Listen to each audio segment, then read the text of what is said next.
Et si le marché était en train de passer à côté de l'une des entreprises les plus puissantes du monde? C'est exactement la question que pose Microsoft aujourd'hui. D'un côté, les chiffres sont impressionnants. 82,9 milliards de dollars de chiffre d'affaires sur un trimestre, en hausse de 18% sur un an, et 38,4 milliards de dollars de bénéfices opérationnels, en progression de 20%.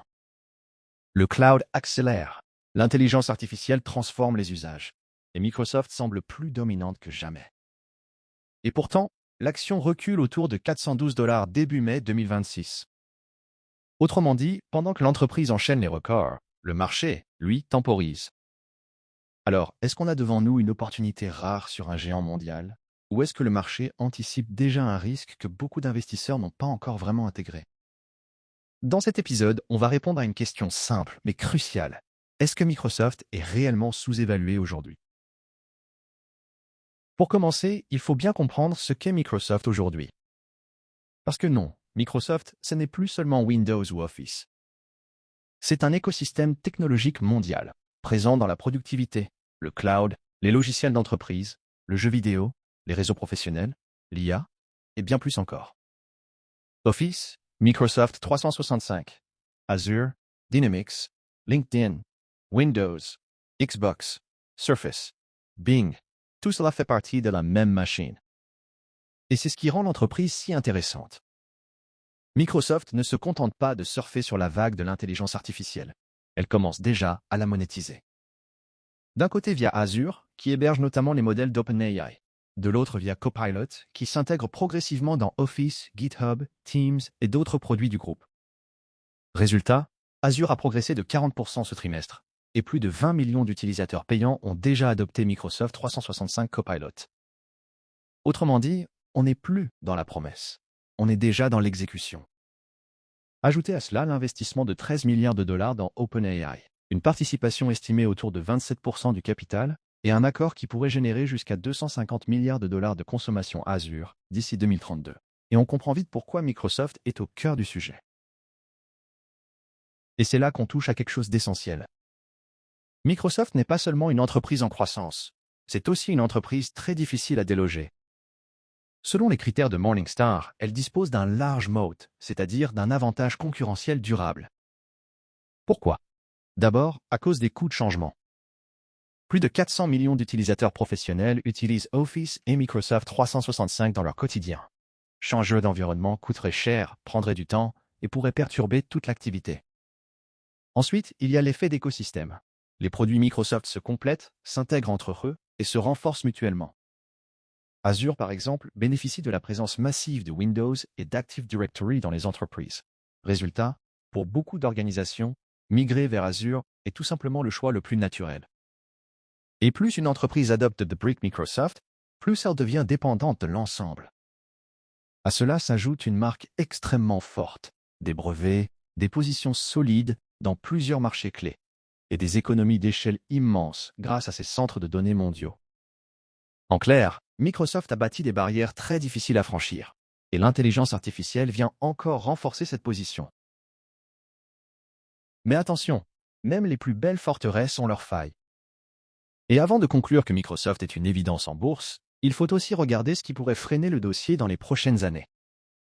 Premier risque, l'intelligence artificielle pourrait coûter très cher avant de rapporter pleinement. C'est probablement le point le plus important. Microsoft est très bien placé pour profiter de l'IA, mais pour rester en tête, elle doit investir à une échelle gigantesque. Sur le dernier trimestre, le groupe a engagé 31,9 milliards de dollars d'investissement. Et sur l'ensemble de l'année 2026, le total pourrait atteindre 190 milliards de dollars. Le pari est clair, dépenser énormément aujourd'hui pour capter une vague immense demain. Mais le marché, lui, veut savoir quand cet argent se transformera réellement en cash. Et tant que la réponse reste floue, la pression sur le titre peut continuer. Deuxième risque, la dépendance à OpenAI et la montée de la concurrence. Le partenariat avec OpenAI a clairement propulsé Microsoft en tête de la course à l'IA générative. Mais cette avance crée aussi une dépendance stratégique. Si OpenAI ralentit, rencontre des obstacles réglementaires, ou si la relation entre les deux groupes évolue, Microsoft devra s'adapter vite. Et pendant ce temps, la concurrence accélère. Amazon, Google, Meta, sans parler des modèles open source, investissent eux aussi massivement. Autrement dit, Microsoft a pris de l'avance, mais elle devra la défendre sans relâche. Troisième risque, le contexte économique mondial pourrait ralentir la machine. Microsoft est solide, diversifié et mondial. Mais aucune entreprise n'est totalement à l'abri d'un choc macroéconomique ou géopolitique. Si l'inflation repart, si les tensions internationales s'aggravent, ou si les entreprises coupent dans leur budget technologique, alors la croissance peut ralentir. Et dans un marché où les attentes autour de l'IA sont très élevées, un simple ralentissement peut suffire à faire douter les investisseurs. C'est là qu'on comprend mieux la réaction du marché. Pourquoi l'action Microsoft recule-t-elle alors que l'entreprise semble si forte? Parce qu'en bourse, ce ne sont pas les performances passées qui comptent le plus, ce sont les attentes sur la suite.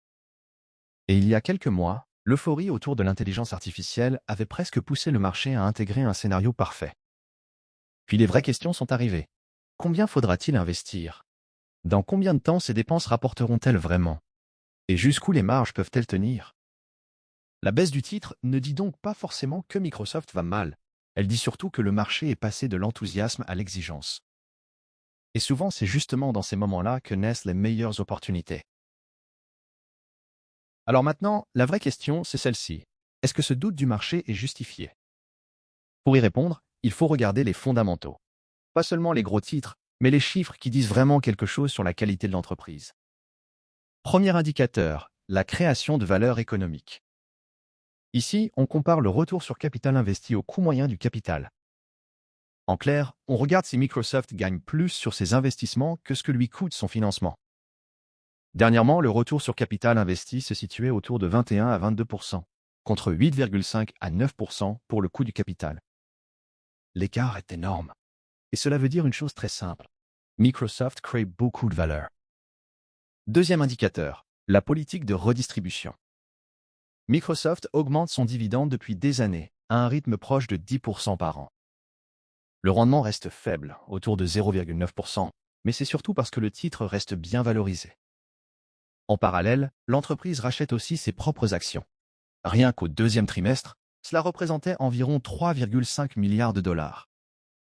L'idée est simple. Une partie des profits est rendue aux actionnaires, mais une grande partie reste réinvestie pour soutenir la croissance. Troisième indicateur, la solidité financière. Sur ce point, Microsoft impressionne vraiment. À la fin du mois de mars 2026, l'entreprise disposait d'environ 78,3 milliards de dollars de trésorerie et de placements de court terme, contre 40,3 milliards de dollars de dette brute. Autrement dit, le bilan est extrêmement sain. Même en tenant compte des engagements liés au centre de données, Microsoft reste l'une des entreprises les plus solides du marché. Quatrième indicateur, la croissance des bénéfices. Sur les 5 dernières années, le bénéfice par action ajusté de Microsoft a progressé en moyenne d'environ 18% par an. Et sur les 12 derniers mois, cette dynamique s'est même accélérée, avec une hausse proche de 21%. Microsoft n'est donc pas seulement rentable, c'est une entreprise qui combine rentabilité élevée et croissance durable. Et cette combinaison est rare. En résumé, on a ici une entreprise qui combine création de valeur, croissance et solidité financière. Et c'est exactement le type de profil que le marché finit souvent par récompenser sur la durée. Passons maintenant à la valorisation. Au cours d'environ 412 $, Microsoft se négocie autour de 24 fois ses bénéfices ajustés sur les 12 derniers mois, et autour de 21 fois les bénéfices attendus sur les 12 prochains mois. Dit autrement, le marché continue d'anticiper de la croissance, mais il n'est plus du tout dans l'euphorie. Et c'est justement ce qui rend le dossier intéressant. Sur les 5 dernières années, l'action s'est négociée en moyenne autour de 28 fois ses bénéfices. Aujourd'hui, le marché valorise donc Microsoft avec plus de prudence qu'au cours des dernières années. En la comparant à des groupes comme Oracle, Salesforce, Alphabet ou Apple, Microsoft apparaît aujourd'hui comme raisonnablement valorisée. Elle n'est ni bradée, ni exagérément chère. Et compte tenu de sa rentabilité, de sa croissance et de la qualité de son bilan, cette valorisation peut même sembler plutôt raisonnable. Le premier verdict, c'est donc celui-ci. Sur la base des multiples de bénéfices, Microsoft semble correctement valorisé, et peut-être même légèrement sous-évalué pour une entreprise de cette qualité. Mais pour aller plus loin, il faut maintenant regarder les flux de trésorerie futurs. La logique de la DCF est simple. On essaye d'estimer combien de cash Microsoft peut générer dans les années à venir. Puis, on ramène cette valeur à aujourd'hui. C'est une méthode plus exigeante, mais aussi plus utile si l'on veut se faire une idée sérieuse de la valeur de l'entreprise. Première étape, partir d'un niveau de cash crédible. Microsoft a généré un niveau de cash exceptionnel au troisième trimestre de l'exercice fiscal 2026. Mais pour rester prudent, il faut distinguer ce qui est durable de ce qui relève d'un effet de cycle ou d'un contexte temporaire. En ajustant les dépenses nécessaires au maintien de l'activité, on arrive à un flux de trésorerie libre normalisé autour de 135 à 140 milliards de dollars. C'est cette base qui sert ensuite à projeter la suite. Deuxième étape, imaginez plusieurs scénarios de croissance. Dans un scénario central, on suppose que le flux de trésorerie libre progresse d'environ 15% par an pendant plusieurs années, avant de ralentir progressivement vers un rythme plus normal de long terme, autour de 2,5%. Dans un scénario plus optimiste, on retient une croissance plus forte, autour de 22%, avec une croissance terminale légèrement supérieure à 3%. Ensuite, on applique un taux d'actualisation cohérent avec le niveau de risque pour obtenir une valeur actuelle. Dans le scénario central, la valeur obtenue ressort autour de 640 dollars par action. Dans le scénario optimiste, la valorisation grimpe jusqu'à environ 1120 dollars par action. Évidemment, on ne peut pas prendre le scénario optimiste comme une certitude. Il est donc plus raisonnable de donner plus de poids au scénario central. Avec cette approche, on obtient une valeur moyenne proche de 785 dollars par action. Et après application d'une marge de sécurité, on arrive à un prix maximum d'achat autour de 700 dollars. Dit simplement, au cours actuel, Microsoft semble se négocier bien en dessous de cette estimation prudente. Mais il faut garder une chose en tête. Une valorisation DCF dépend énormément des hypothèses retenues. Ces chiffres ne sont pas des vérités absolues, ce sont des repères pour structurer la réflexion. Nous avons aussi testé une approche plus conservatrice, en considérant comme permanentes certaines dépenses liées à l'expansion dans l'intelligence artificielle. Dans ce cas, le prix maximum d'achat tomberait plutôt autour de 430 dollars. Mais notre hypothèse centrale reste qu'une fois la phase d'expansion passée, Microsoft n'aura pas besoin de réinvestir autant chaque année pour conserver sa position. Pour finir, projetons 3 trajectoires possibles pour le cours de l'action à 1 an, 3 ans et 5 ans. Le but n'est pas de prédire l'avenir avec certitude, mais de donner un cadre concret à ce que pourrait être l'investissement selon différents scénarios. Scénario baissier. La croissance ralentit nettement, les marges se contractent, le contexte économique se dégrade et la monétisation de l'intelligence artificielle prend plus de temps que prévu. Scénario optimiste. Microsoft surperforme. L'intelligence artificielle devient un vrai accélérateur de bénéfices et Azure maintient une croissance très élevée pendant plusieurs années. Scénario central. Microsoft continue d'exécuter sa stratégie correctement. Le cloud reste solide, l'intelligence artificielle est monétisée progressivement, les profits poursuivent leur hausse et les multiples restent raisonnables. Dans ce cas, l'action pourrait viser environ 575 dollars à 1 an, 700 dollars à 3 ans et 850 dollars à 5 ans. Et c'est là que le timing d'achat fait une vraie différence. Acheter tôt à 412 dollars, l'action peut viser environ 15% par an sur 5 ans.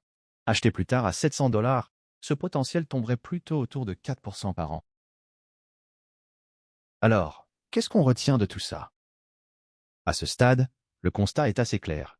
Microsoft reste une entreprise d'exception. Les profits sont solides, la croissance est toujours là, le bilan est robuste, et l'entreprise continue de créer énormément de valeur malgré le cycle d'investissement le plus lourd de son histoire. La vraie question, ce n'est donc pas de savoir si Microsoft est une grande entreprise. La vraie question, c'est le prix qu'on paye pour l'acheter. Et aujourd'hui, ce prix ne semble pas excessif. Au contraire, nos estimations suggèrent même que le marché intègre encore beaucoup de prudence, notamment à cause des incertitudes autour de l'intelligence artificielle. Dans notre scénario central, Microsoft apparaît donc comme une valeur potentiellement sous-évaluée, avec un prix maximum d'achat autour de 700 dollars. Bien sûr, rien n'est garanti. Il faudra suivre de près la monétisation de l'IA, l'évolution des marges et le contexte macroéconomique. Mais à ce stade, Microsoft reste, selon nous, l'un des dossiers les plus solides du marché. Et voilà pour cette analyse de Microsoft. Si vous aimez ce type d'épisode, pensez à laisser un like, à partager votre avis en commentaire et à vous abonner pour ne pas manquer les prochaines analyses. Avertissement. Ce contenu est fourni à titre purement informatif et ne constitue pas un conseil en investissement. Certaines analyses peuvent s'appuyer sur des outils d'intelligence artificielle, et leur exactitude ne peut pas être garantie. Faites toujours vos propres recherches avant de prendre une décision financière.